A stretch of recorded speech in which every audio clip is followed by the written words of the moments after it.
Shaktipat Seer 2. The ancient yogic interpretation of mind and concentration is fundamentally based on chakra organization and its function. Kundalini is indispensably connected with it.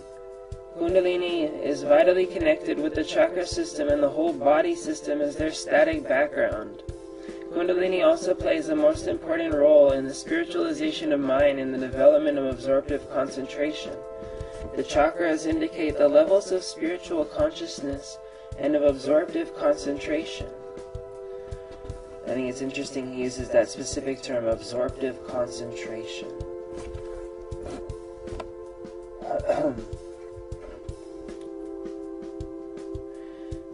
The chakra system is actually a system of subtle power operations around some centralized force. The chakra system is a natural dynamic graph exposing the exact picture of the constituent powers operating within it. Anatomical interpretation of chakras and nadis. There are various viewpoints according to which the chakras are nerve plexuses and the nadis are nerves or blood cells.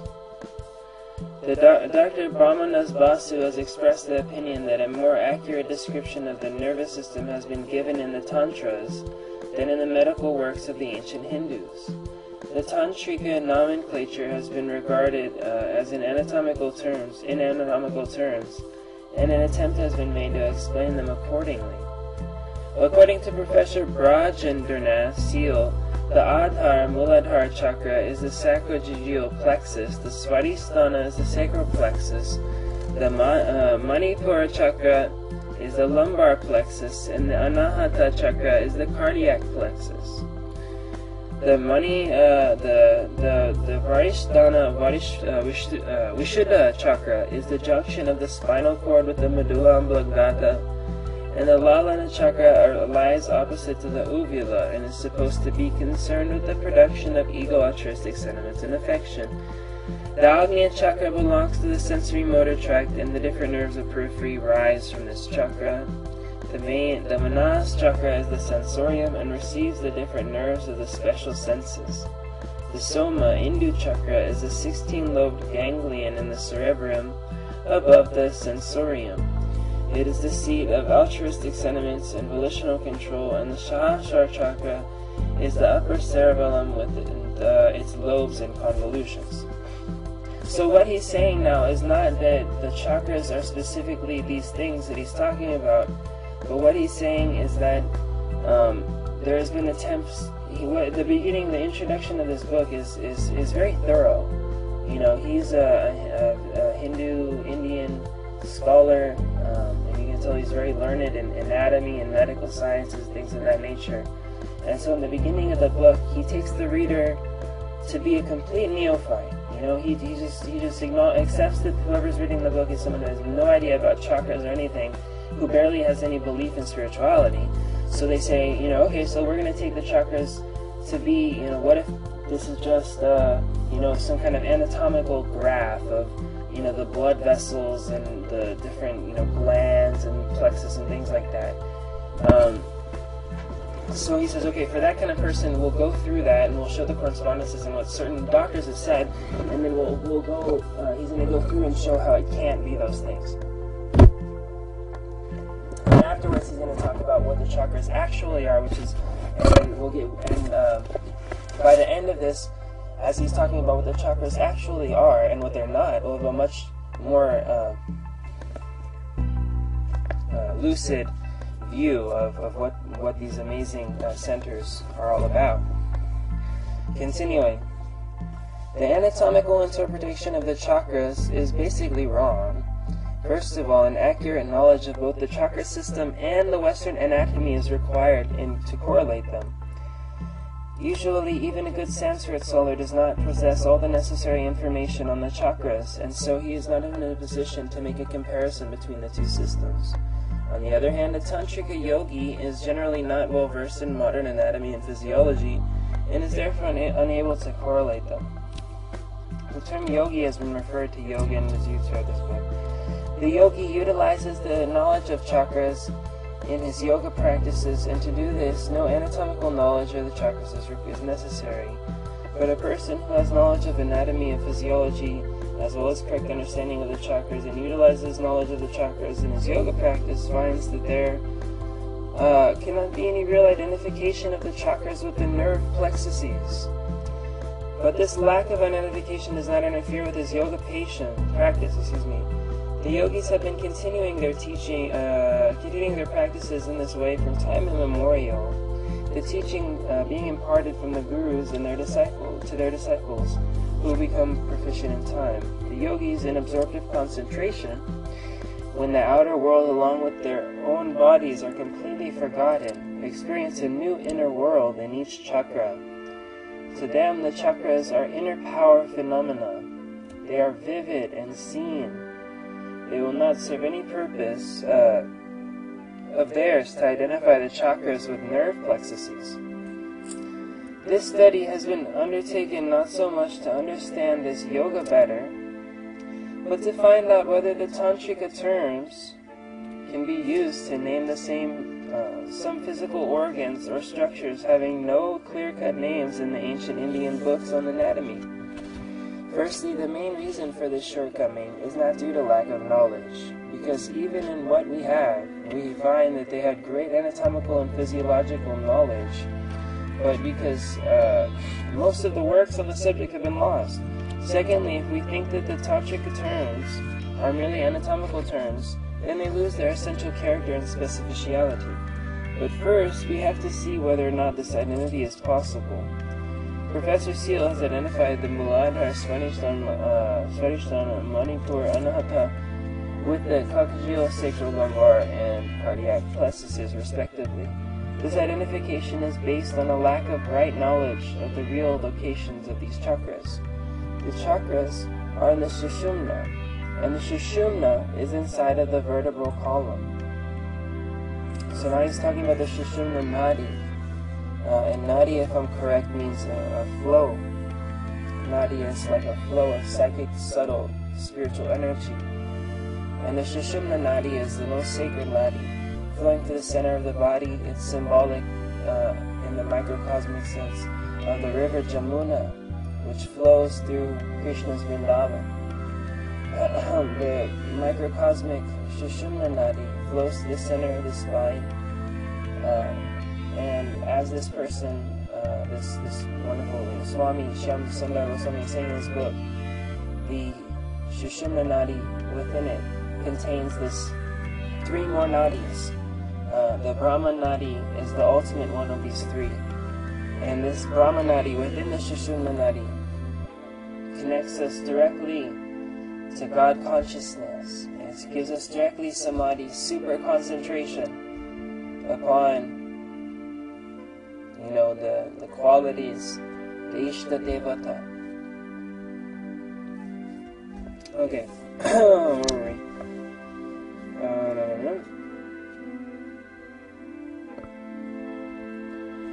The chakras are inside the Sushumna, and the Sushumna is inside the vertebral column. These nerve plexuses are situated outside of the vertebral column, so there cannot be any identification. Professor Seal says that the Bodhisthana Vishuddha Chakra is the conjunction of the spinal cord with the medulla oblongata. The upper end of the spinal cord is continuous with the medulla oblongata. The upper border of the spinal cord is at the level of the foramen magnum. It is the upper border of the atlas vertebrae. It appears to indicate that the point where the upper end of the spinal cord and the lower end of the medulla oblongata meet is the Bodhisthana, that is the Vishuddha Chakra. Actually, this description is not the name of the chakra, but merely gives its location. He's also stated that this also comprises the laryngeal and pharyngeal plexuses. So he goes on to try to say and prove that these are not the chakras, these oblongatas and such. I've heard Theosophical and other organizations try to draw a correspondence between different glands and different chakras in your body, and it might be the case that these glands represent physical correspondences, to these etheric kind of chakras, but they're not the chakras themselves, is what the point that he's trying to make.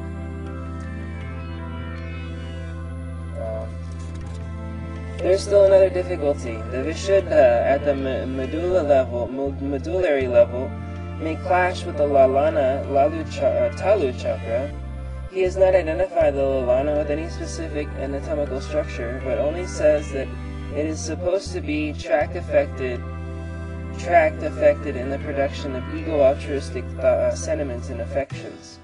According to him, the Lalana is opposite the uvula. This means that the Lalana is situated in the Palatine region, above which the Agnya is the Agnya and below which is the Vishuddha. The Palatine region roughly corresponds to the medulla oblongata. It has been clearly stated that the Vishuddha is situated in the neck region, which corresponds approximately in the middle of the cervical vertebrae. Professor Seal says that the sensory motory tract that comprises the Agnya and Manas chakras that the sensory motor tract comprises the Agnya and Manas chakras. This statement is not clear. Moreover, he says that the Manas chakra is the sensorium. Seal also asserts that it is a sensory tract at the base of the brain. According to him, the Manas chakra receives the sensory nerves of the special senses coming from the periphery. According to him, the Manas chakra receives the sensory nerves of the special senses coming from the periphery. The sensorium generally is in any nerve centrum. Broadly speaking, it is the sensory apparatus of the body as a whole. It is the seat of sensation. More clearly, it can be said that the Manas chakra is the seat of perception. But in what part of the brain is it actually situated? Seal has, of course, roughly indicated that it is at the base of the brain. There are a number of events that take place during the centripetal passage of the nervous impulses from the periphery to the brain, namely, stimulation of the receptors, transmutation of the stimuli into nerve impulses, conduction of sensory impulses to the neurons in the brain, and neuronal transmissions and projection on the sensory area of the cerebral cortex. The whole chain of events is physiochemical, not psychical in character. Recently, it has been postulated that the cerebral cortex is a way station from which the sensory impulses are finally relayed to what has been termed the centrocephalic system, consisting of mesencephalon, diencephalon, and part of telesencephalon. It has no clear-cut anatomical boundary, but functionally it forms an integrated unit. It appears that both cerebral cortex and the higher brainstem serve as the neuronal background for sense consciousness. However, it is here that a superphysiochemical event occurs, following or accompanying the nervous events. We can place the Manas chakra somewhere in the higher brainstem.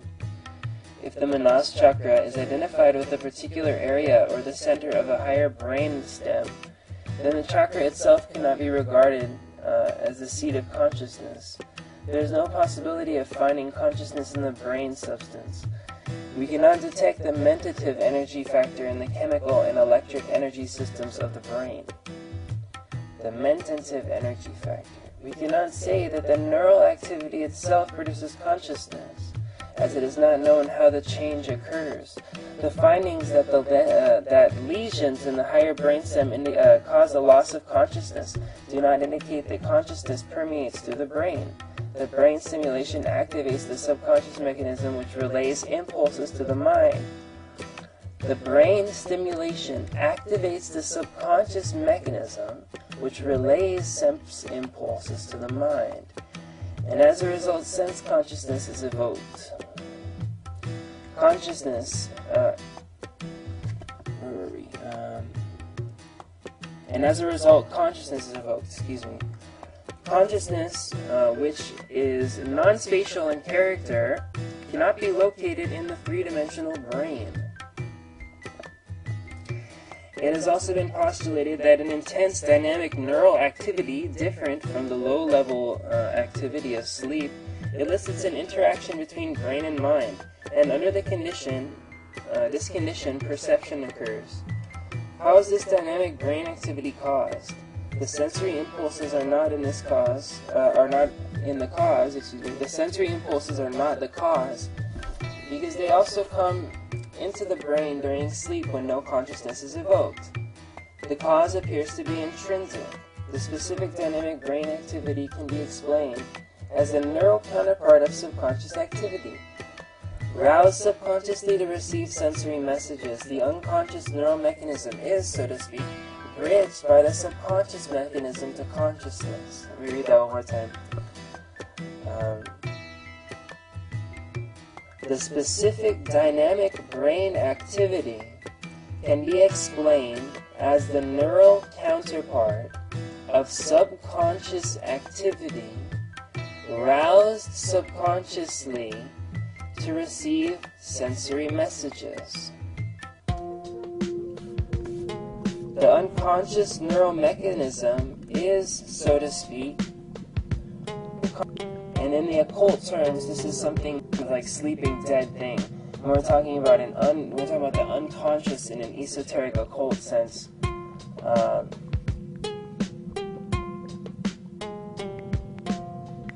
Am I still online? Okay, yes, I'm still online. Yay. When we were talking about the unconscious in an esoteric occult sense, we're talking about something alive, something which is connected to a great lunar factor, a great receiving of life and patterns of eros, if you know the Greek term. Okay, so where were we here?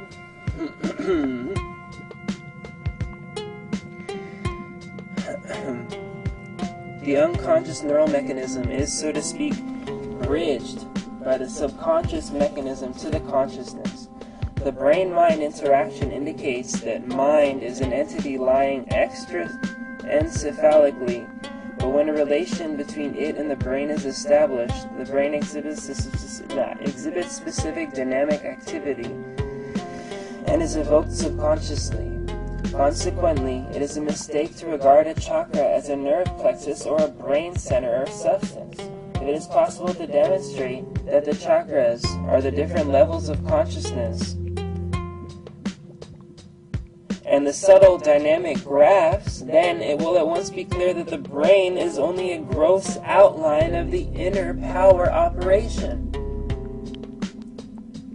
That's pretty good. If it is possible to demonstrate that the chakras are the different levels of consciousness and the subtle dynamic graphs, then it will at once be clear that the brain is only a gross outline of the inner power operation. Professor Seal states that the Ajna Chakra is the center of command over movements. Hence, it is a motor center. The motor centers are in the cerebral cortex, but according to some current notions, the motor impulse originates somewhere in the higher brainstem and is radiated to the cerebral cortex. In that case, the Ajna is situated below the Manas in the higher brainstem. The external location point is the space roughly between the eyebrows, which corresponds to the caudal part of the third ventricle of the brain. Seal maintains that the soma, or Indu chakra, is a 16-lobed ganglion comprising the centers in the middle of the cerebrum above the sensorium. It is the seat of the altruistic sentiments and volitional control. These qualities are mental and cannot be a function of any brain center. It may be that the physical counterpart of the mental functioning in a certain brain center or area located in the telencephalon.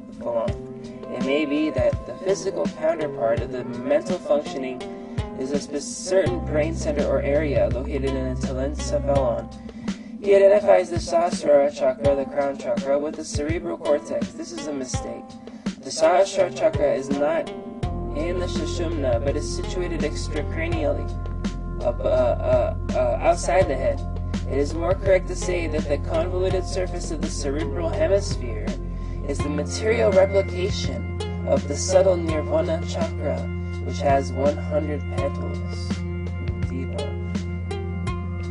The well-known author of Arya Shastra Pradipa, a scholastic work on the ancient Hindu religion and thought, and a great Sanskritist,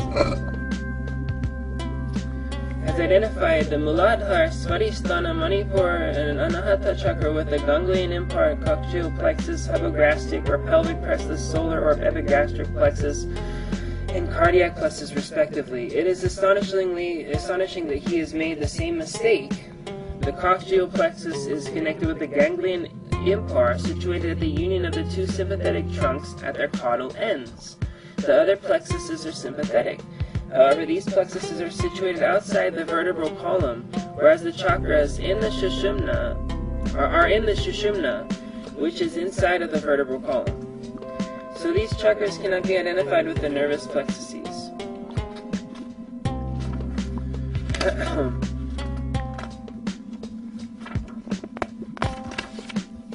The identification has been carried out still further. Purnananda Brahmachari has identified the Shasralala lotus, Shashra chakra with the Talensiphon, Dwadala lotus, Guru chakra with the Dansiphon, etc., etc., with all these physical things. It has already been mentioned that the Shastra is an extracranial chakra, so it can be identified with the Talensiphon, etc., etc., etc.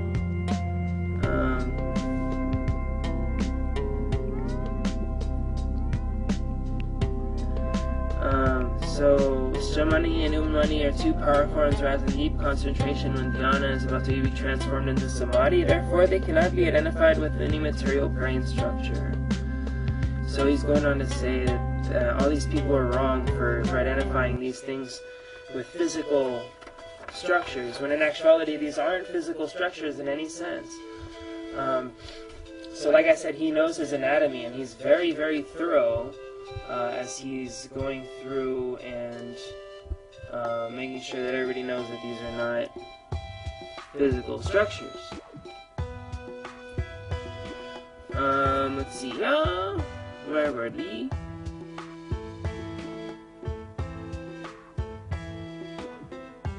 So he says, first, the reason that these can't be where this other person, Dr. Vasanji Rele, says that they're supposed to be, is because, first, the chakras are situated within the vertebral column, whereas the nervous plexuses are lying outside of it. So they can't be nervous plexuses, because the chakras are inside of the Sushumna in the vertebral column, and the chakras are inside of it. Consequently, there cannot be identification between them. Secondly, the chakras are subtle force centers, and the nervous plexuses are gross structures.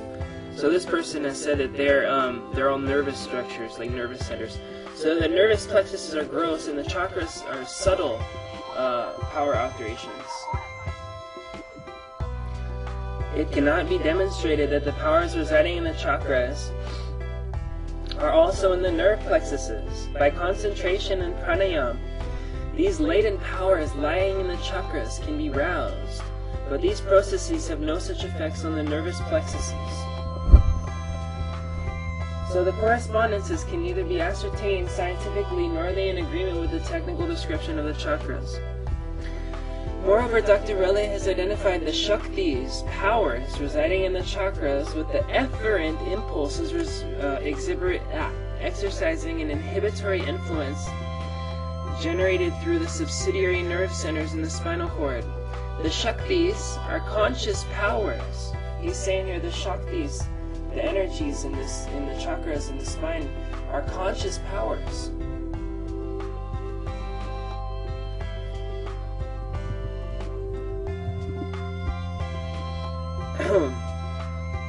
They act directly on any physical organs.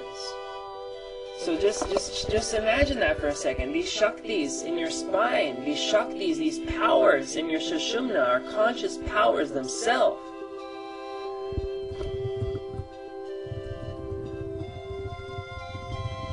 These are conscious powers residing within your Sushumna Nadi inside of the chakra.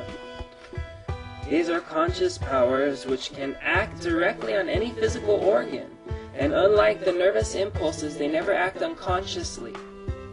So there's a difference. The Shaktis are conscious, and these powers in the nervous system are unconscious. The electricities and whatnot in the nervous system are unconscious. So they can't be the same thing. It's impossible that they would be the same thing.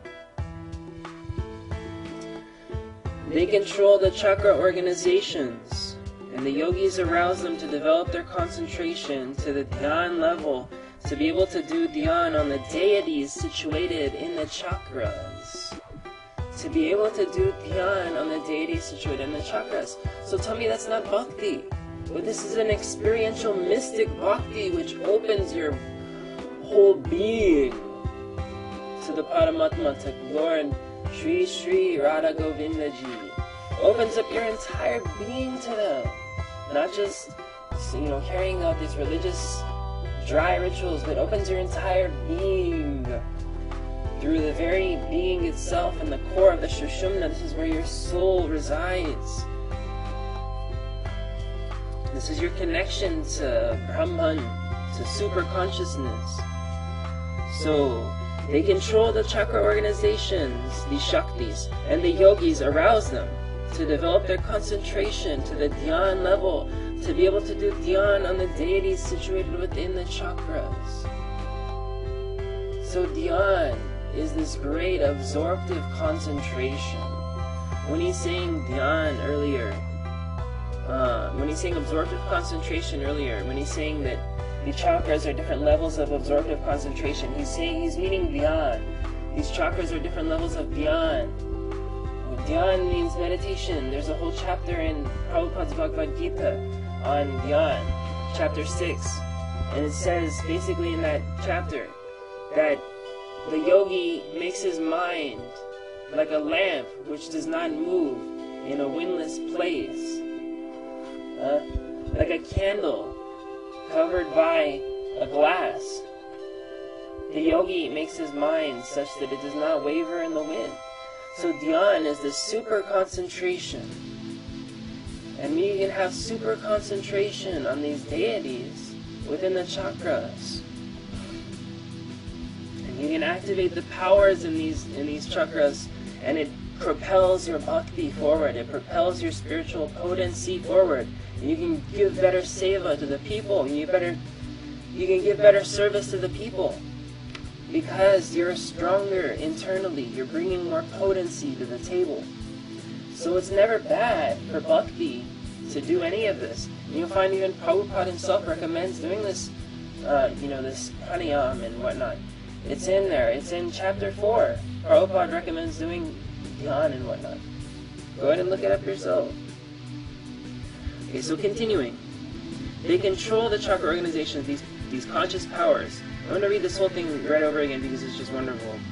The Shaktis are conscious powers. They act directly on any physical organs. And unlike the nervous impulses, they never act unconsciously.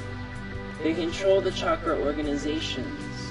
And the yogis arouse them to develop their concentration to the dhyan level, to be able to do dhyan on the deities situated in the chakras.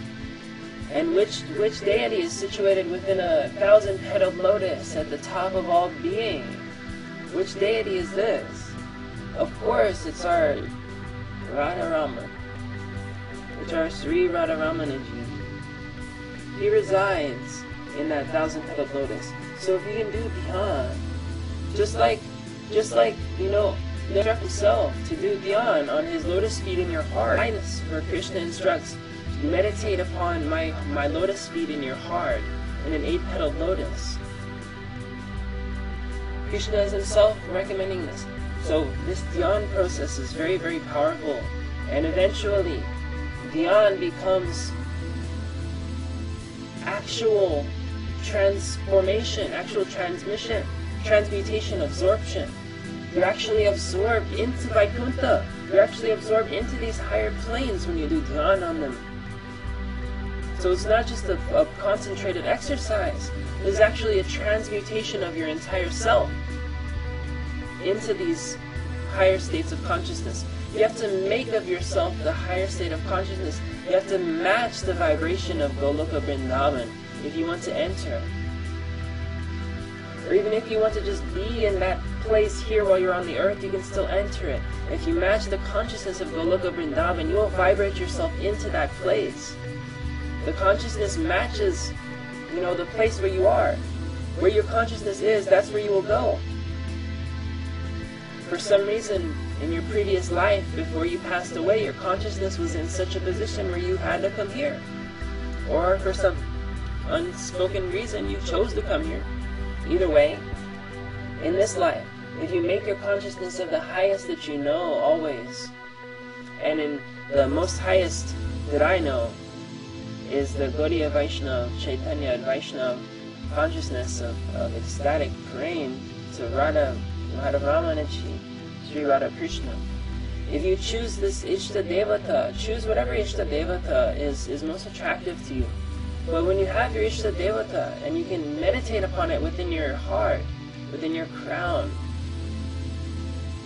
do this dhyan, this samadhi on the Ishta Devata, follow the process how it's supposed to go, and you actually absorb into that realm, and it's an unspeakable experience of actually lifting into your spirit body is actually traveling there, and your rasas, your emotions actually feel this place, and you attain knowledge and experience of this place, and it's beautiful. So, continuing, the chakras are the centers of the chakras are also the centers of pranic forces and specific sense principles. An alteration in the function of the body can be made by pranayama and concentration. The nervous impulses are physiochemical phenomena, whereas the Shaktis are subtle and conscious. Swami Vivekananda has vaguely stated that the different plexuses have their centers in the spinal cord, a canal, that the different plexuses having their centers in the spinal canal can stand for the lotuses.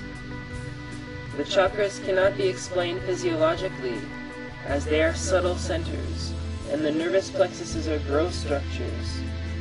Swami Satchidananda Saraswati presents this in a more sensible way. He says that the nerve plexuses are not the chakras, but they are the gross indicators of the inner regions where the chakras are. So this is what we were saying earlier, that the inner organs which may seem to correspond with chakras are the gross indicators where the subtle chakras are. And I would go on further to say that they bear on a special connection to certain ductless glands or physical organs, that's what the Theosophists will also teach you.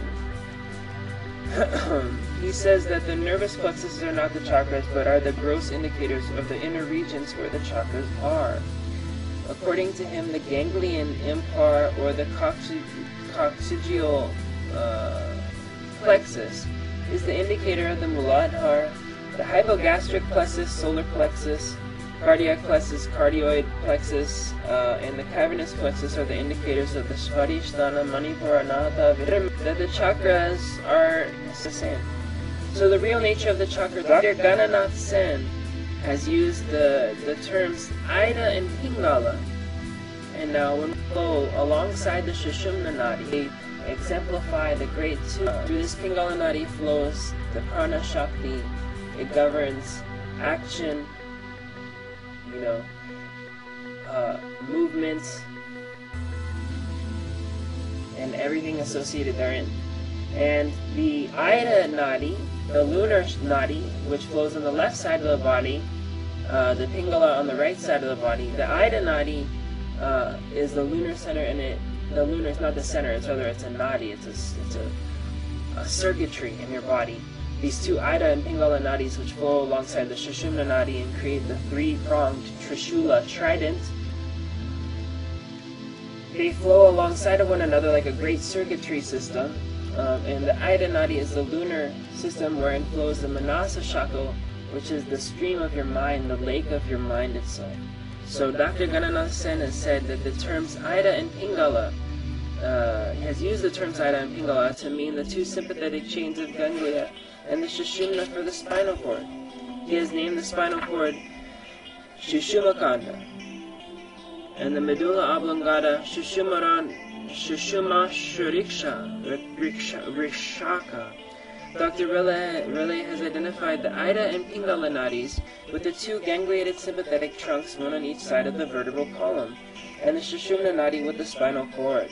Professor Brajendranath Seal has identified the Ida and Pingala nadi with the left and right gangliated sympathetic trunks, with the Sushumna nadi in the central canal of the spinal cord, and with the Sushumna nadi, the Sushumna nadi with the central canal of the spinal cord. According to the Purnananda Brahmachari, the Sushumna is the spinal cord, and the Brahmarand, the Brahma nadi, is identical with the central canal. So the Brahmarand is on the top of the head, and this is the Brahma nadi. Well, I've read in Theosophical text that it's on the top of the head, but if it's the Brahma nadi, as they say here, then I believe it also extends into the Muladhara chakra. Either way, Vivekananda says that the Ida and Pingala are the sensory and motor fibers in the spinal cord. So that's interesting, and that's exactly the, you can learn a lot just by what he's talking about here. This is exactly the dynamic, and I'm about to release like I'm working on a workshop based on this dynamic of sun and moon, of sensory and motor, as it's saying here, as an internal and externalizing process. There's one internalizing process and one externalizing process. And the internalizing process is Gyan and Rajo Yoga, or this Laya Yoga like we're doing, or talking about anyway, or reading about, some of us are doing. And the other externalizing process is bhakti or karma. So you look at the four yogas, two of them are internalizing processes, and two of them are externalizing processes. Right? So you have the external and internal, sun and moon. And so the sensory and Vivekananda has identified the Ida and Pingala with the sensory and motor fibers, meaning one is sensory internalizing process, motor externalizing process in the spinal cord, through which the afferent and efferent currents travel. So here we have this again, this theme of afferent and efferent, internalizing, externalizing, yin, yang, sun, moon. So the sensory and motor impulses in the spinal cord have been identified with the Ida and Pingala nadis respectively. About the Sushumna, he says that it is a hollow canal running centrally through the spinal cord, and the canal is continuous with the bone, fine fiber, which starts at the end of the spinal cord and goes downward to the lower end, situated near the sacral plexus. This fiber is clearly the filum terminale. From this description, it appears that he has identified the Sushumna with the central canal within which there is no nerve matter, but it contains the cerebrospinal fluid. According to him, the mind is able to send messages without any wire, that is, without passing through the nerves. And this is done when the yogi makes the current pass through the Sushumna. So and sometimes he calls the Sushumna as a type of like a wireless transmitting force. And I would say that this is because the Sushumna nadi is connected to the Brahma nadi, and Brahma is all that is. So the material world may look like it's very much distant and far apart from everything's located far apart. So how can I send a transmission from here to, to Alpha Centauri in a nanosecond? Well, actually, it may look far apart, but everything is Brahman. Everything is this Paramatma, right? And so there really is no different distance between anything and anything else. And this is why the ancient yogis are able to teleport, augment their sizes higher and lower and whatnot, because everything is really the Paramatma. Everything is really based on the Paramatma, anything else. So one can teleport here, there, eyes smaller, larger. And so the Sushumna nadi, which connects one to the Brahma nadi, is a type of quote-unquote wireless as this guy will call it, energy, or connective energy or force. Now let us first consider whether we are justified in identifying the Sushumna with the spinal cord.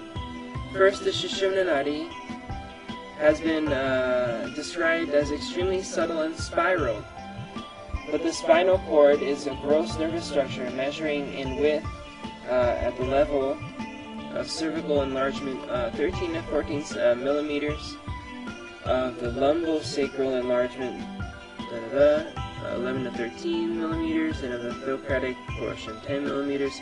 Consequently, there cannot be an identification between the two. Secondly, the Sushumna Nadi arises from the Nadi center called Kandamula, lying just below the Muladhara Chakra, which corresponds approximately with the point below the inferior end of the filum terminale. It ascends through the filum terminale, central canal, fourth ventricle, cerebral aqueduct, third ventricle, telencephalon, medium anterior commissure, fornix, septum pellucidum, corpus callosum, and longitudinal fissure to reach the central point of the cerebral cortex.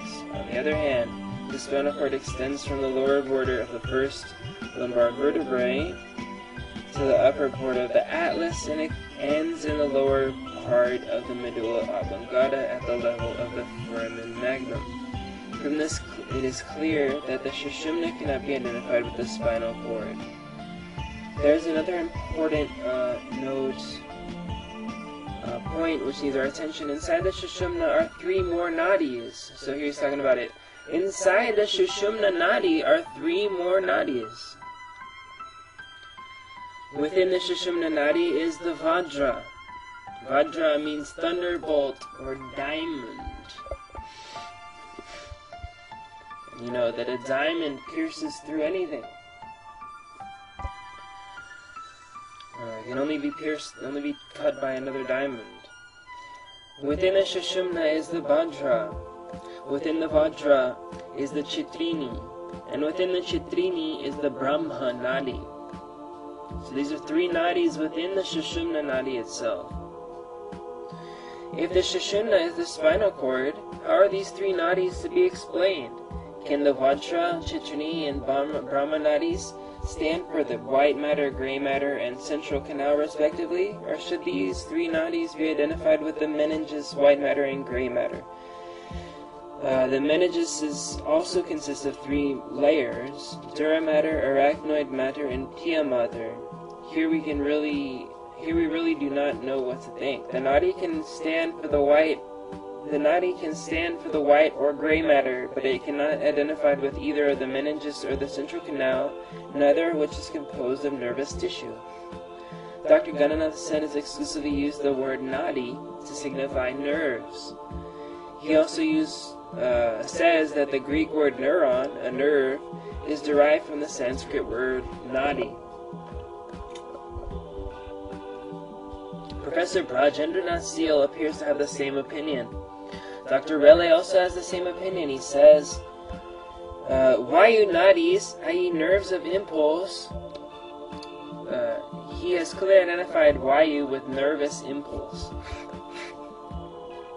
The Greek word neuron means sinew, cord, and nerve. Now this word is used to mean a nerve cell with its axonal and dendritic processes, and it is considered to be the structural unit of the nervous system. The word nerve has many meanings, but from the medical viewpoint, a nerve is a tubular elongated structure consisting of bundles of nerve fibers or axons of nerve cells which convey impulses in a connective tissue sheath called the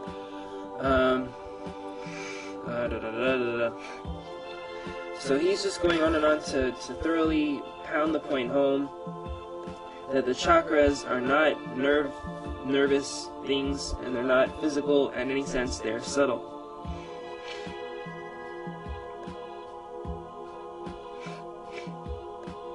So he says that the Ida and Pingala nadis cannot be identified with the sensory and motor impulses because they are not gross nerve fibers. To the mind and body, and the Pingala Nadi conveys these forces to your body. Prana Shakti and Manasa Shako.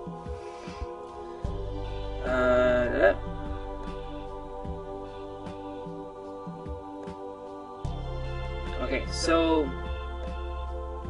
now we have the yogic explanation of the chakras, and here's where it gets really good. There are no indications of the chakras either in the gross aspect of the body or the molecular and atomic levels. Are we then forced to conclude that the chakras belong to the realm of non-entities? Another important question is linked with the answer given to this question, namely, is the modern scientific conception of matter the borderland of our knowledge? At one level, matter is seen in its gross form, and another level is constituted of minute particles and energy. Here we find the conversion of matter into energy and energy into matter. This may explain how the materiality of matter is maintained, but is not enough to account for how the manifestation of life in matter and connection for the manifestation of life in matter and the connection of mind with the brain. We cannot escape by simply saying that protoplasm is the living matter and the mind is a function of the brain. The elementary particles are very minute. They are all so small that they are not even seen with the help of most sensitive instruments. But they still have mass, and theoretically it is possible to reduce mass step by step to a point where there is no longer any mass.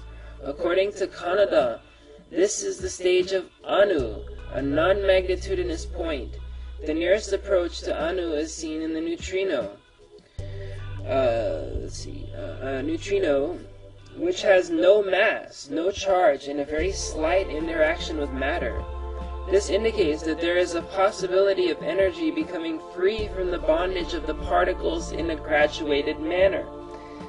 So this is the fundamental background of this philosophy of Laya Yoga, that the particles, your body, can be used like the kindling of a fire of sacrifice, a sacrificial fire, which burns up everything, which frees your body from the actual matter by means of this transmutive effect. It transmutes it from physical matter to energy.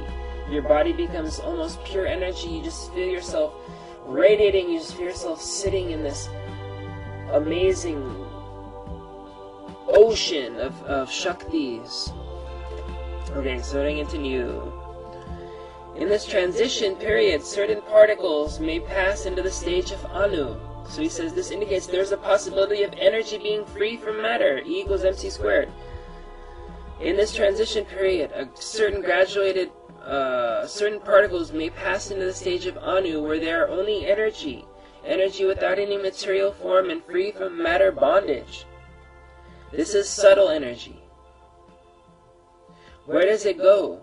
It is not returned to the material field, as it cannot function there. It is not destroyed, then it must have a field of operation. So using materialist's own science, you can prove the subtle realm exists. It is not returned in the material field, it cannot function there. It is not destroyed, then it must have a field of operation. This has been termed by the yogis the subtle power field. The subtle power field.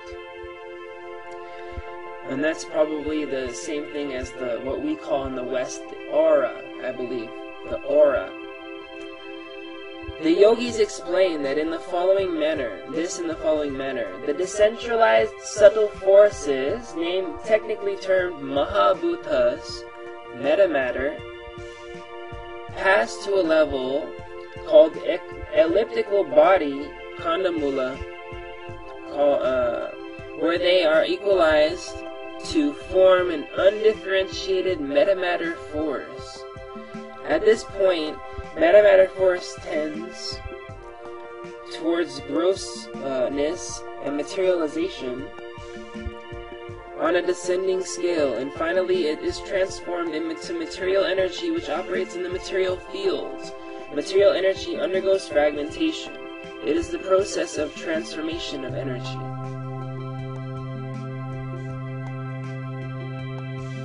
first into just a trace of minute matter fragments, which at a certain stage on the descending scale appear as elementary particles.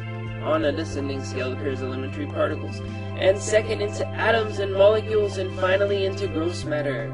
At the gross level, matter exhibits specific sense qualities derived from 5 forms of tanmatra, associated with metamatter forces, which react on the physical senses. On the other hand, when energy becomes free from particles at the energy level of matter, a part of it may break the bondage of matter due to the activation of the latent metamatter force, the outer expression of which is material energy, and becomes transformed into metamatter force to function in the subtle power fields. So now here he's describing the actual transmutive process of the alchemization of energy into your aura, and this power as it surges through the chakras of your body, igniting absorptive concentration upon the great deities which represent these archetypal dimensions of consciousness dwelling within and all around you. This is the great absorption into the macrocosm. The microcosm is catching the reflection of the macrocosm like a great magic mirror. Because the microcosm is in the macrocosm, and the macrocosm is in the microcosm. Achintya Vedabhed. We are one and different from the macrocosm. And this beautiful system is going on. The heart is like a great magic mirror which is catching all of the macrocosmic energies, shaktis, and archetypal patterns and injecting it like a seed into life through the conscious mind in the brain. Okay, so where are we?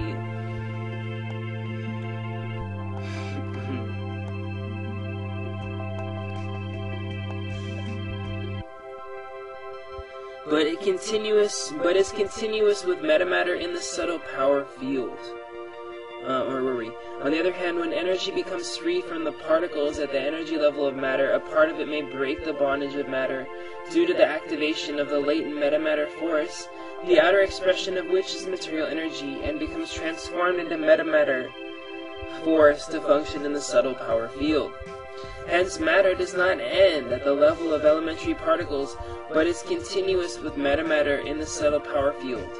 The Yogic explanation gives an answer to Hoyle's statement that matter comes from nowhere.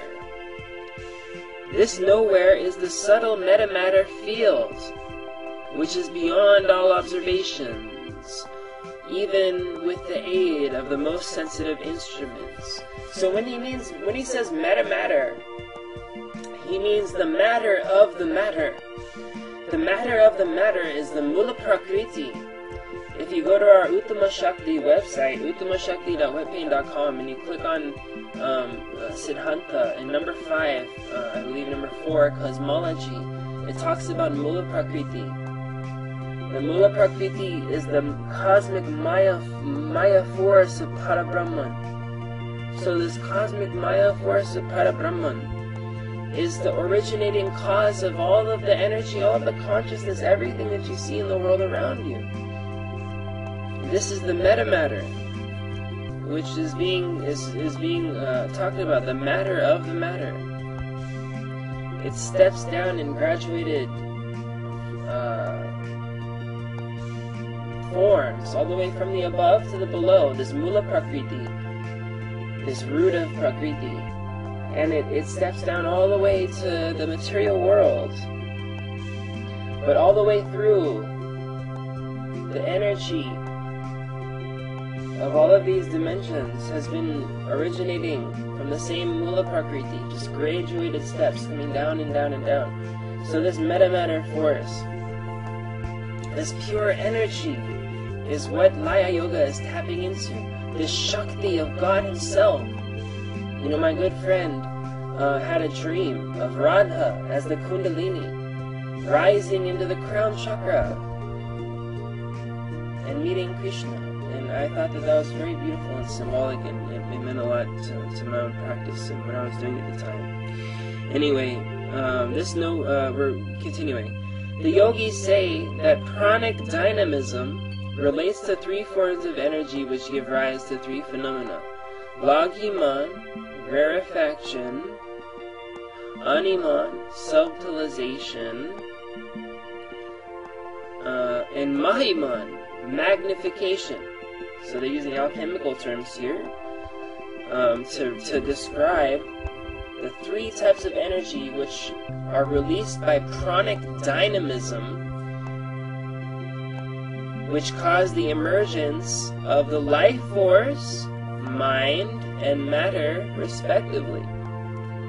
The supremely concentrated prana as bindu, power points. The supremely concentrated prana as bindu, or the power points, becomes expanded and active at a certain critical moment, and is expressed as radiant dynamism. Radiant dynamism is transformed into pedaling dynamism, consisting of the centrally situated massive mental consciousness around which is the circular pranic force motion, and surrounding it is a pedaling formation of an extraordinary character. The whole organization has been technically termed the Sahasrara Chakra. Beautiful. Below the Sahasrara Chakra, three basic forms of pranic energy coalesce to form a central power flow, termed the Sushumna. The Sushumna retains the threefold nature of pranic energy, and so there are three power flows in it. The outer flow is the Sushumna itself. The inner flow is the Vajra flow, and the third, which is inside the Vajra, is the Chitrini flow. So they're saying that as these three lines exhibit their because the Sushumna powerful centripetal force in minds, and vertical motion expressed as centrifugal spiral horizontal force motion, and up and down. Sushumna Nadi, there are three nadis, and they correspond to the three nadis which are super consciousness. Is the Sushumna power flow exhibits two fundamental lines in a circular form at certain points throughout in due course, due to the influence of the spiral force motion.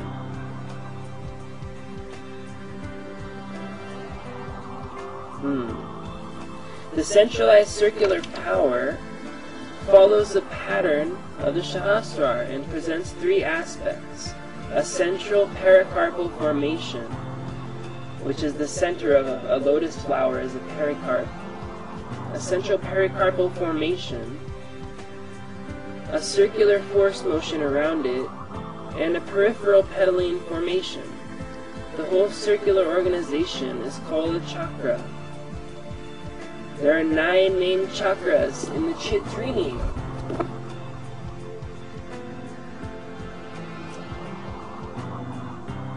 Namely Nirvana, Indu, Manas, Agnya, Vishuddha, Anahata, Manipura, Svadhisthana, and Muladhara. 9 main chakras. Thus the chakras are in the subtle power field which comprises the mental and metamatter realms. Is this yogic explanation based on pure inference? No, the chakras are seen with the mental eye. This requires an explanation. So now we're going to talk about perception. This is good stuff. And that won't take too much longer, maybe another half hour tops. And then maybe we could do a little bit of kirtan before we finish our meditation. Perception is the process of receiving and being conscious of an object. Perception has several strata. At its lower stratum, physical sense apparatus is involved in perception. and there is the awareness of a sense quality in a modified form. There are 5 main sense qualities: smell, taste, sight, touch, and sound. These qualities are an aspect of matter. The awareness of the sensory form of matter occurs in consciousness. This indicates that sense qualities are outside the boundaries of consciousness, outside of the boundary of consciousness, and they are brought into consciousness by some appropriate means. This implies that there is a distance factor. Moreover, a penetration of sensory forms into consciousness and their recognition are based on principles of selection and rejection. If the distance and selection-rejection principle were not operating, then all sense qualities would be the simultaneous content of consciousness. So he's saying that there's a certain process going on of selection and rejection. Otherwise, you would just have every sense object in the universe would be cognizable to your senses. There's a certain quality of selection and rejection going on to ensure that you only have a localized experience in the physical world anyway. There are 5 classes of receptors, each endowed with the power of receiving only a particular form of sense quality. After the sense qualities are received by the receptors, sensory paths are created from the receptors, first through the sensory nerves, and then through the neuronal connections in the brain to the cerebral cortex, and thence to an area of the higher brainstem. Nothing more is known about the sensory path and its nervous aspect. For instance, that the end point of the sensory path is in a certain area of the brain which is in connection with consciousness, but this connection does not necessarily indicate that the particular brain area itself is the seat of consciousness, this particular brain area. It may mean that this area is some way connected with consciousness, and when this area is damaged or removed, the connection is cut off. If this brain area is the seat of consciousness, then is consciousness distinct from the brain, or is it identical with the brain? That is, brain equals consciousness. But actually, consciousness has not been traced to to that area or to any part of the brain. The sensory path, which has been created, is observable up to the brain. It is observable because it is a physiochemical process.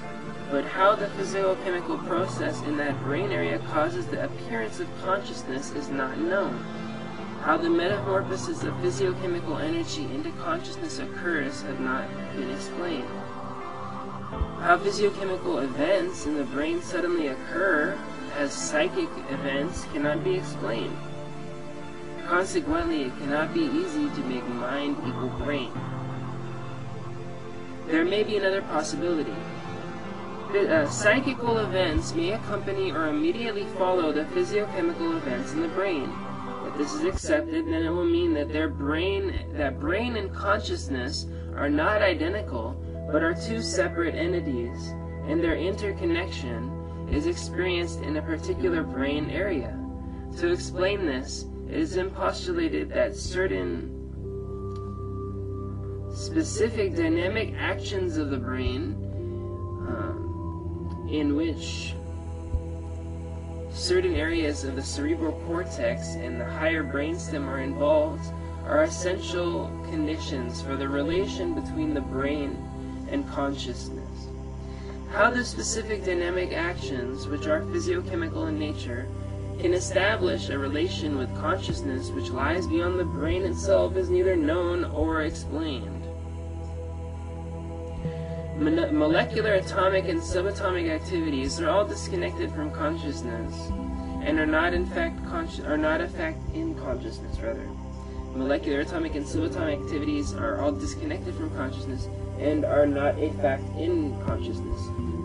It is certainly a suggestion that a relation is established between brain and consciousness when the former exhibits specific dynamic actions.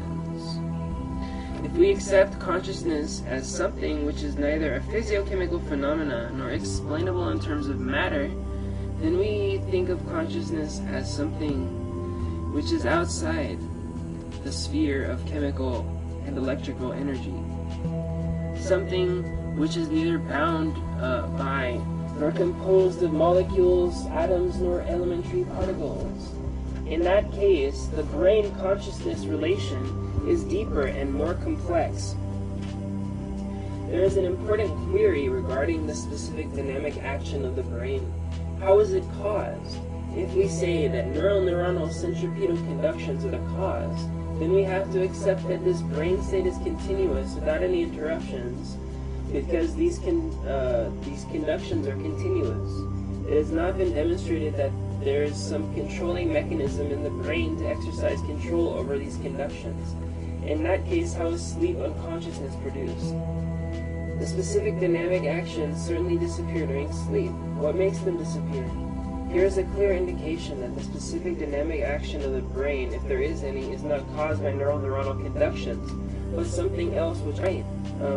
In the next page, he'll talk about the distance factor operates in nerves and sense objects are not situated in direct contact with each other. That's important. But are separated by a certain distance. The distance varies, but there are certain upper and lower limits of perceptions, beyond which no perception takes place. Between the upper and lower limits, sensory capacity varies in different species and also in the same species. So he's saying that there are an upper extreme and a lower extreme of sense impulses which you do not perceive. Just like low frequency which you can't perceive, chakras and kundalini and stuff in a minute. However, here the sense capacity also varies in both different species and the same species. There is still another factor. If a sense object remains within the range of the right distance, and its size is also suitable for perception, then there will be no perception if it is not there will be no perception if it is obscured. As an example, if a certain object is placed inside of a closed box situated within the range of vision, then only the box will be seen.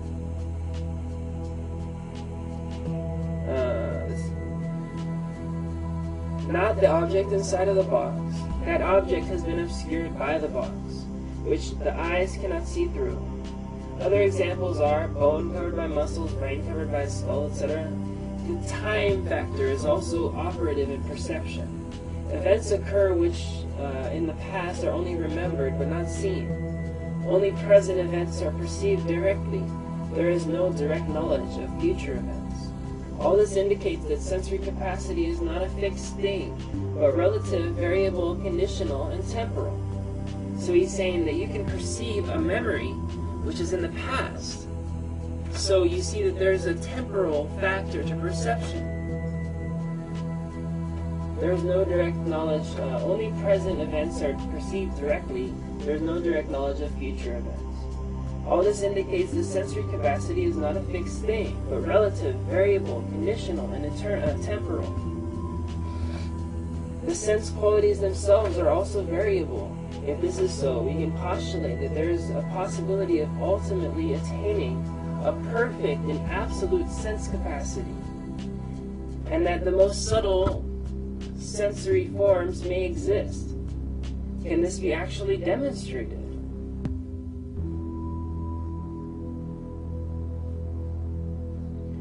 Let us say that normal sensory capacity is X, right? Now the question is whether we can perceive sense qualities beyond X or not. Our experience is that by using appropriate instruments, we can perceive those sense qualities which are imperceptible at X.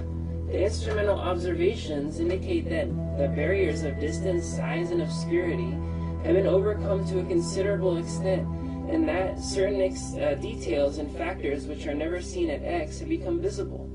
Symbolically, we may call this instrumentalized, extended sense capacity Y.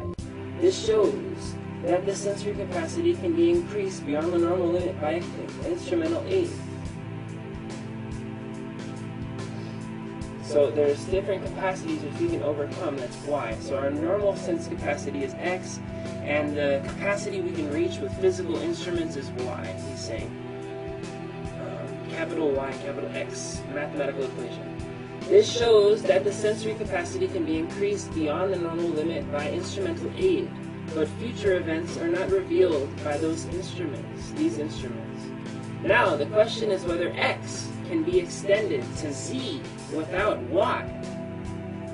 So if normal perception can be extended to super perception without any type of technical aid, Z stands for supranormal sensory capacity. It has also gradations. Its existence has been demonstrated by the yogis. Yogic experience may be divided into 3 categories. First, there is an extension of the normal limit of power without any instrumentation. This may be called extended normal sensory capacity, XA. Those yogis who have been established in pranayama are able to exhibit XA.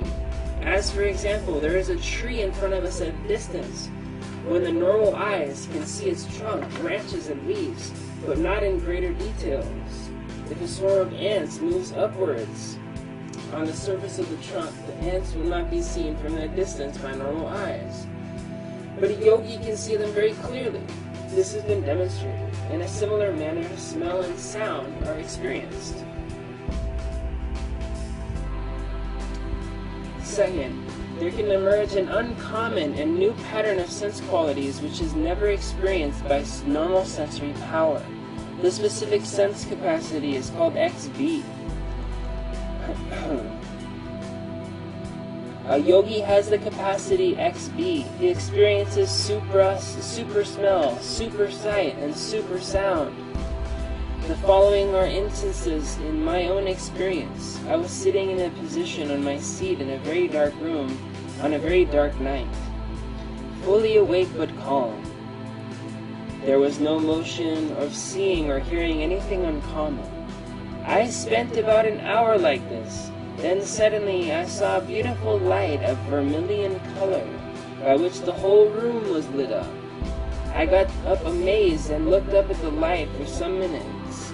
The light was very beautiful, cool, and localized, and the room was beautifully illuminated. I went outside to see if anything had happened there, but found nothing. I hastened into my room and saw the light was still glittering. After 10 minutes or so, the light gradually became dim and finally disappeared. The room was again dark. I saw this light with my eyes, which were neither closed nor covered. In my judgment, it was a super light. And this is very interesting. Pay attention to this one. This is cool. Another experience that I had. The other experience I had was, I happened to be in a place where a room was given to me to sleep in, which had on the wall a beautiful picture of Sri Chaitanya. A beautiful picture of Sri Chaitanya, the great Bhakti Yoga master. One dark night, the room being also very dark, I was in a sitting attitude, calm but awake. When about 30 minutes had passed, I suddenly saw to my great surprise that very bright yellow rays were radiating from the body of Chaitanya in the picture. The whole picture was beautifully illuminated, and even part of the room was lit up. Before this occurrence, I had not thought at all of the picture. I was fully awake at the time. The light phenomena continued for 5 to 10 minutes. In those days, I was able to see clearly and minutely things in deep darkness, without the help of light. Interesting, huh? Yes. Third, there are real supranormal sensory perceptions, Z perception, in which the barriers of distance, size, obscurity, and time are completely overcome. So now we're asking, how is it that these factors of time, space, sound, how can all of these things be overcome by the yogi? How is the yogi able to overcome all of these apparent barriers? And how is he able to do this without even usage of his physical senses? Is the question. There are real supranormal sensory perceptions, Z perception, in which the barriers of distance, time, obscurity, and distance, size, obscurity, and time are completely overcome. A yogi can perceive a happening occurring far away from him, and barriered by mountains, building, etc. He can correctly foretell future events. All this has been demonstrated. So the position is this: the gross aspect of matter presents sense qualities in a form which may be termed sense in sensory form 1. It is perceived by normal sensory capacity, that is X capacity. The range of normal sensory capacity can be increased to a degree when the perceptions of sense qualities lying beyond the normal sensory limit occurs.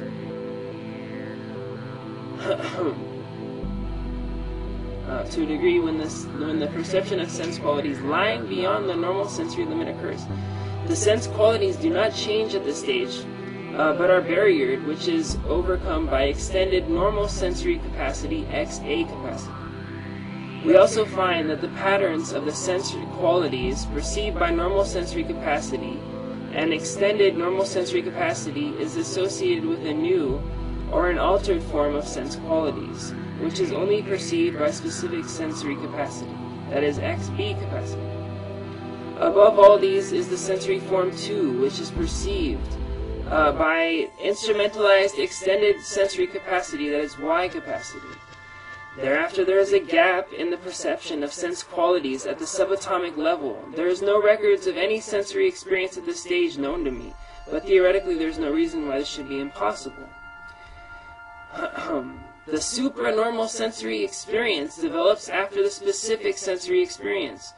In this experience, sensory form 1 is perceived, but sensory form 1 is concealed by the barriers of distance, size, obscurity, and time. In this perception, these barriers are overcome by developing a supranormal sensory capacity, that is Z capacity. What is the mechanism which is brought into play in the above forms of perception? In normal sensory perception, the receptors are stimulated and sensory nervous paths are created which join the appropriate brain areas. In extended normal perception, specific sensory perception, and instrumentalized sensory perception, the same receptor brain nervous paths are used. But in supranormal sensory perception, the nervous paths are not used because the receptors cannot be stimulated by sensory form 1, which is obscured by the barriers of distance, size, obscurity, and time. In that case, how does this form of perception take place? It indicates that the quote-unquote wired nervous paths are too gross for this kind of perception, and since this perception is a fact, there must be some subtle quote-unquote wireless conduction system for this purpose.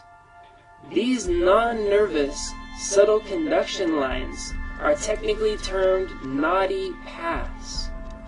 When the pranic forces are roused and become more concentrated by pranayama and concentration, they can be made so sensitive that they receive the vibrations, motions, or radiations of the sense qualities, even when these are obscured.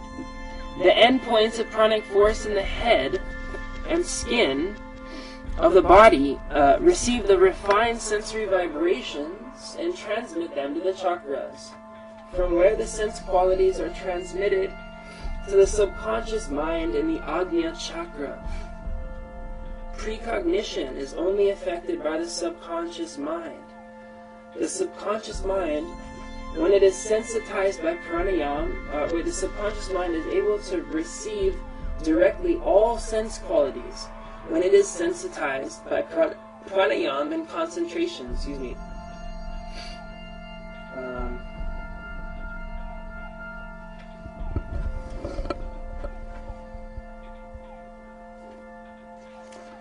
Okay, so let's see.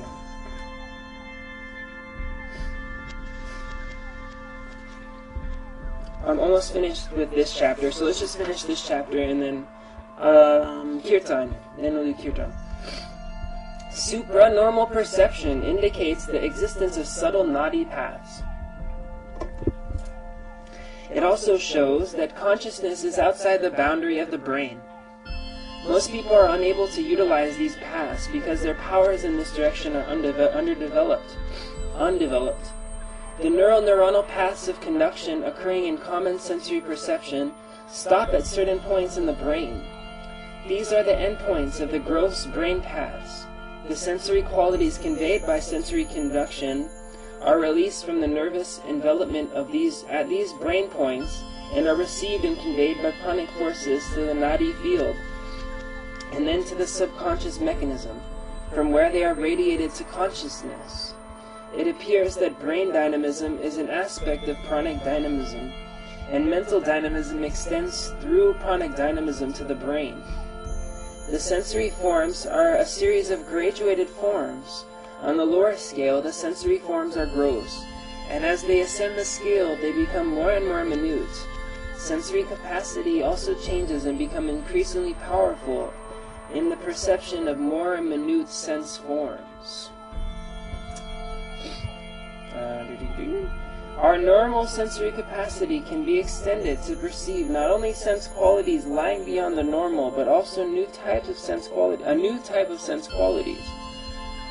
Minute sensory forms existing in the internal form of matter as molecules and atoms are perceived by the electron microscope.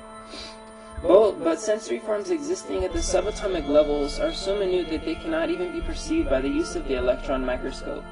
This does not indicate that sensory forms are non-existent here. The sensory forms continue from the atomic subatomic level to extend to the subtle metamatter state. So now he's talking about a spread of dimensionality from the matter state that we know to the metamatter, the matter of matter state.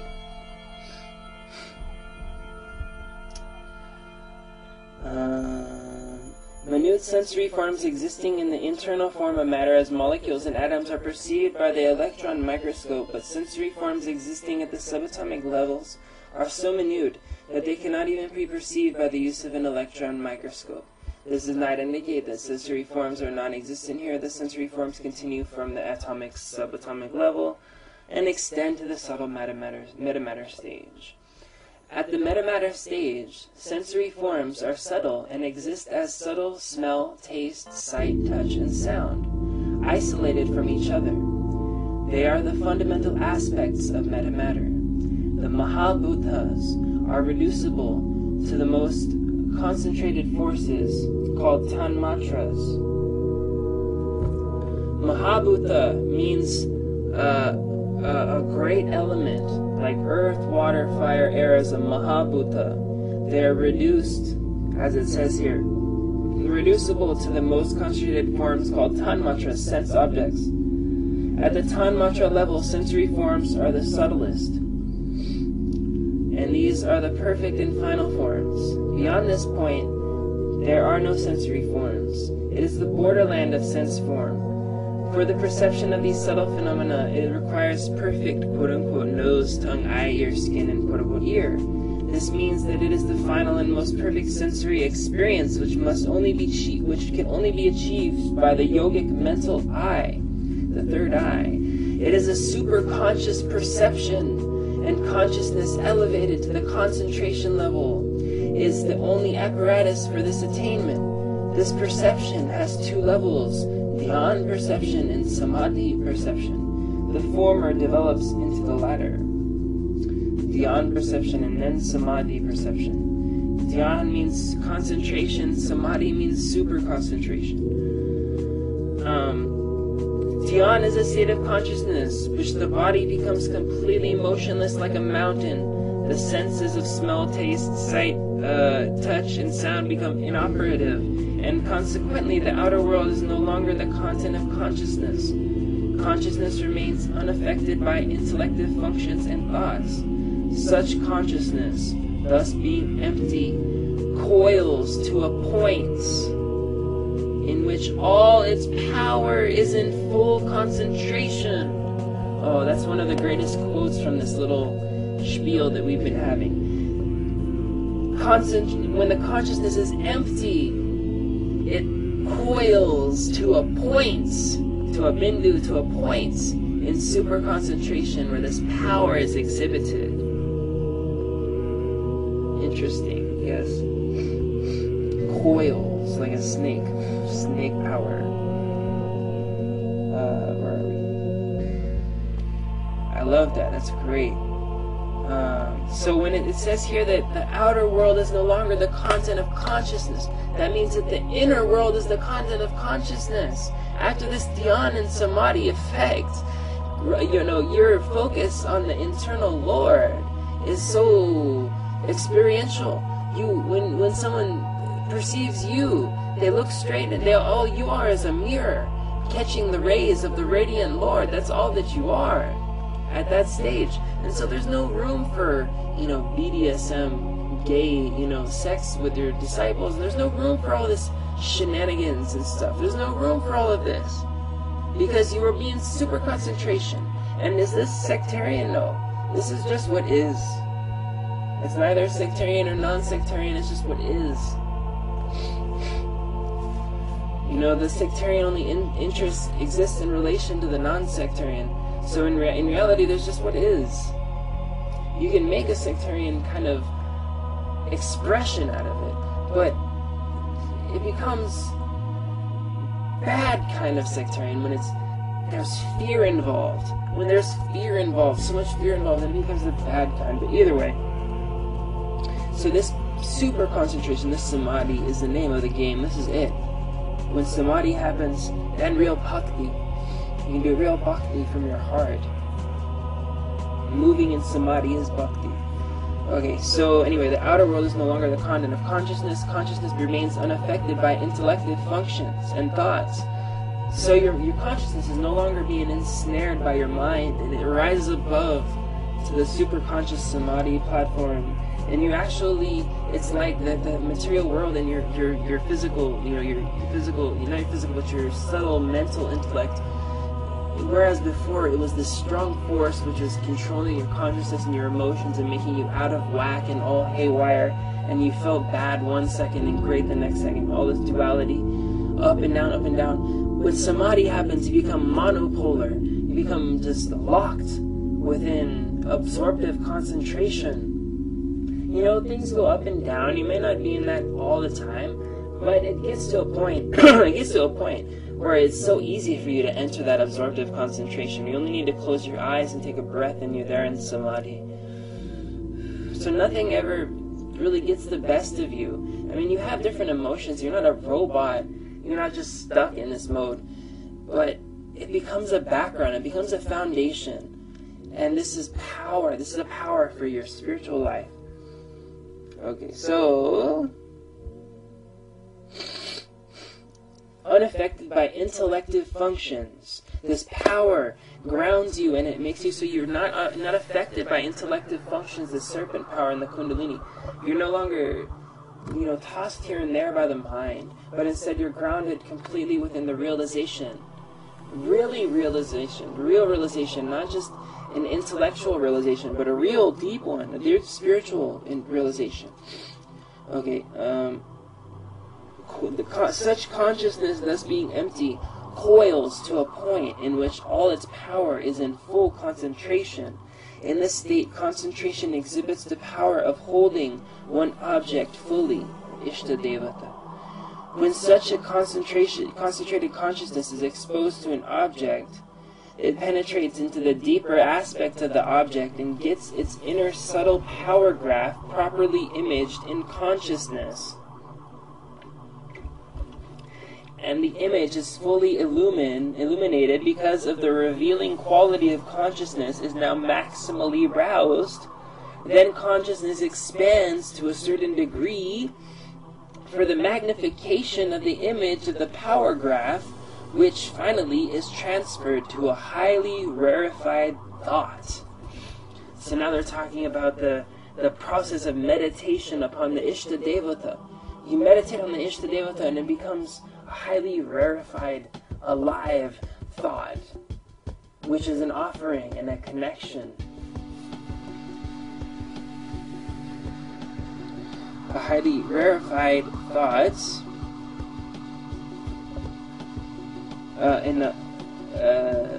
in this way, a perfect and complete knowledge of the unknown and the subtle aspect of an object is attained.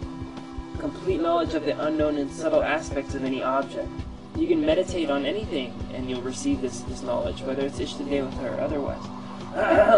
Samadhi is the full extension of dhyan when the perception is absolute and automatic. That's a good definition. Samadhi is the full extension of dhyan when the perception is absolute and automatic. The chakras have been seen in this manner. Is the mental vision of subtle phenomena a fact? Are the subtle phenomena real? Our answer is that the chakras are subtle, but not imaginary. Each chakra contains specific power and phenomena which can be made to manifest physically by the appropriate means. This fact clearly indicates that the chakras exist and their powers can be made to manifest themselves on the physical plane. Let us take the Muladhara chakra for example. The power apana, which is one of the 5 pranas, apana, residing in the Muladhara chakra, can be roused, controlled, and made to exhibit a strong upward motion by the dhyan and pranayam. When this upward apana motion is most forceful, the physical body rises off the ground and begins to levitate by itself without any mechanical aid. There is no form of energy. Operating in the body which is able to do this in the physical body. Consequently, it definitely manifests in the existence of the chakra. It definitely manifests the existence of the chakra, the pranic power, and its influence on the body. There are other forms of powers in the chakras. They can be roused by dhyan. Dhyan in the Muladhara develops natural health and strength of the body and intellective power, and prolongs life. Dhyan in the Svadhisthana chakra can develop a diseaselessness and vital body and intellectual power. Dhyan in the Manipur chakra can develop natural immunity and the body, attainment of long life, and the release of certain uncommon powers. Dhyan in the Anahata heart chakra develops inner beauty and makes the body highly attractive. There is also an intellectual development above normal and an acquisition of uncommon sensory powers. Dhyan in the Vishuddha chakra develops a body adamantine in hardness and strength, and absorptive mental concentration. All these phenomena indicate that the chakra powers can be made to manifest in the body. The Agnya chakra belongs to the sensory motor tract, and the different nerves of periphery rise from this chakra. The Manas chakra is the sensorium and receives the different nerves of the special senses. The Soma Indu chakra is the 16-lobed ganglion in the cerebrum above the sensorium. It is the seat of altruistic sentiments and volitional control, and the Sahasrara chakra is the upper cerebellum with its lobes and convolutions. So what he's saying now is not that the chakras are specifically these things that he's talking about, but what he's saying is that there has been attempts. The beginning, the introduction of this book is very thorough. You know, he's a Hindu Indian scholar, and you can tell he's very learned in anatomy and medical sciences, things of that nature. And so in the beginning of the book, he takes the reader to be a complete neophyte. You know, he just accepts that whoever's reading the book is someone who has no idea about chakras or anything, who barely has any belief in spirituality. So they say, you know, okay, so we're going to take the chakras to be, you know, what if this is just, you know, some kind of anatomical graph of, you know, the blood vessels and the different, you know, glands and plexus and things like that. So he says, okay, for that kind of person, we'll go through that and we'll show the correspondences and what certain doctors have said, and then we'll go, he's going to go through and show how it can't be those things. And afterwards, he's going to talk about what the chakras actually are, which is, and we'll get, and by the end of this, as he's talking about what the chakras actually are and what they're not, we'll have a much more lucid view of what these amazing centers are all about. Continuing, the anatomical interpretation of the chakras is basically wrong.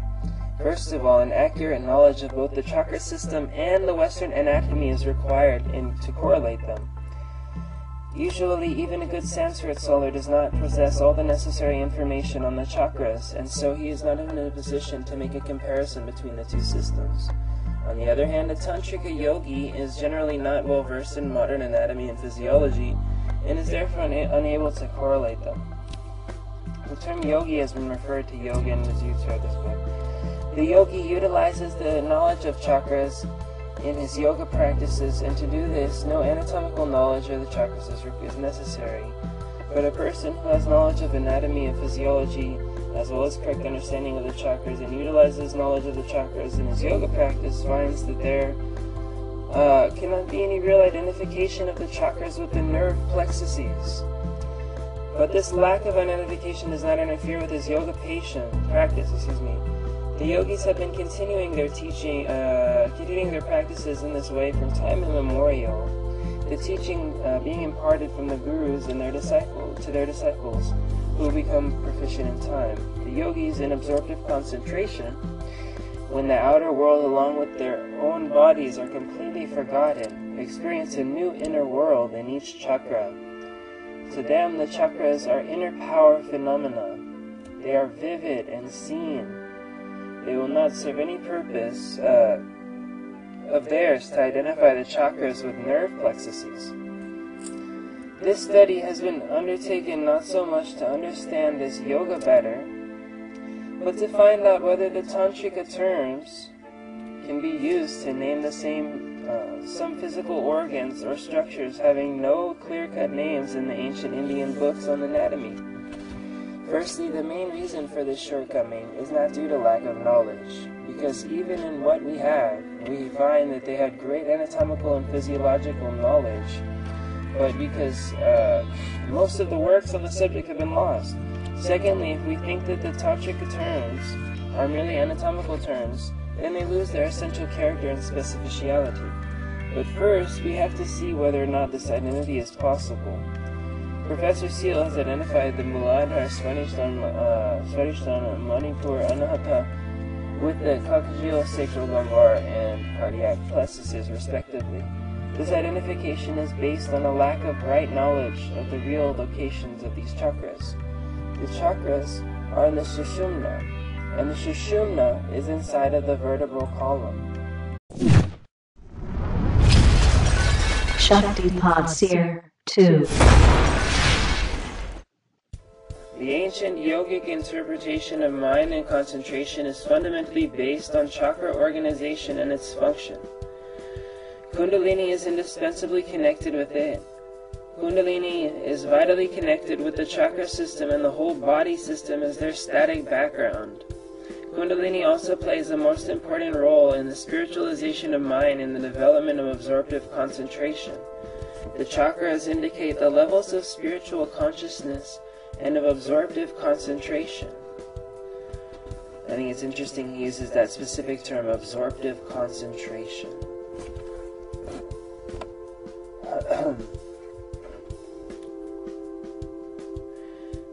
The chakra system is actually a system of subtle power operations around some centralized force. The chakra system is a natural dynamic graph exposing the exact picture of the constituent powers operating within it. Anatomical interpretation of chakras and nadis. There are various viewpoints according to which the chakras are nerve plexuses and the nadis are nerves or blood cells. Dr. Brahmanas Basu has expressed the opinion that a more accurate description of the nervous system has been given in the Tantras than in the medical works of the ancient Hindus. The Tantrika nomenclature has been regarded as in anatomical terms, and an attempt has been made to explain them accordingly.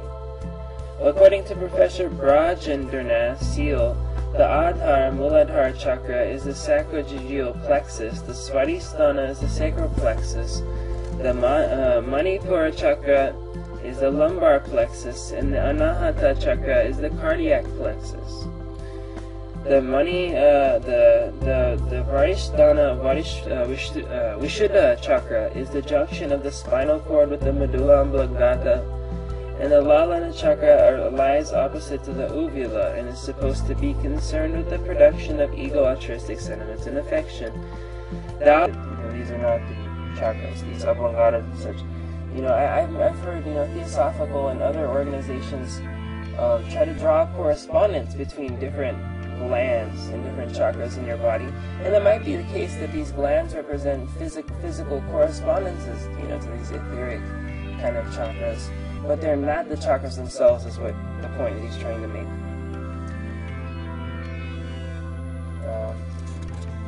There's still another difficulty. The Vishuddha at the medullary level may clash with the Lalana Talu chakra. He has not identified the Lalana with any specific anatomical structure, but only says that it is supposed to be tract affected in the production of ego-altruistic sentiments and affections. According to him, the Lalana is opposite the uvula. This means that the Lalana is situated in the Palatine region, above which the Agnya is the Agnya and below which is the Vishuddha. The Palatine region roughly corresponds to the medulla oblongata.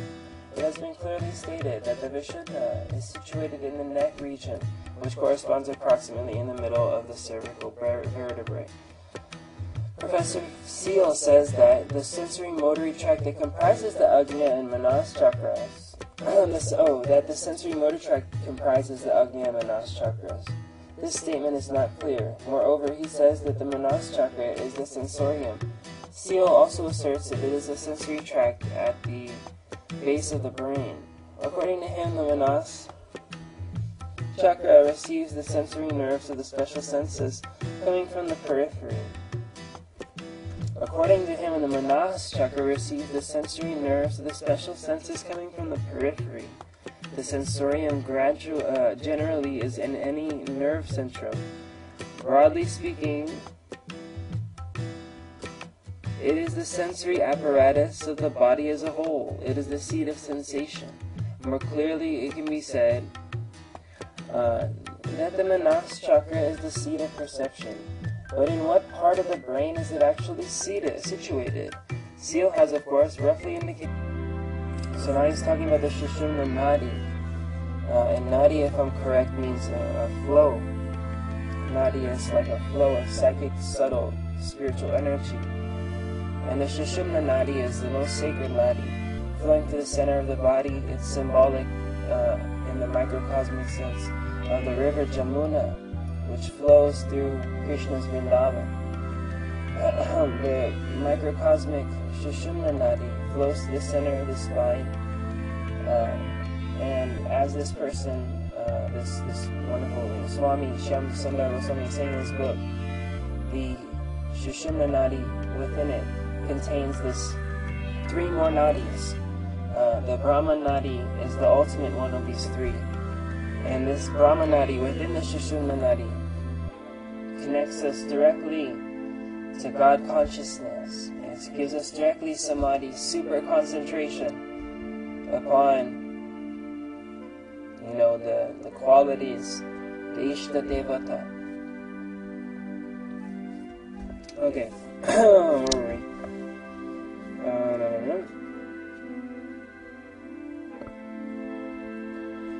The chakras are inside the Sushumna, and the Sushumna is inside the vertebral column.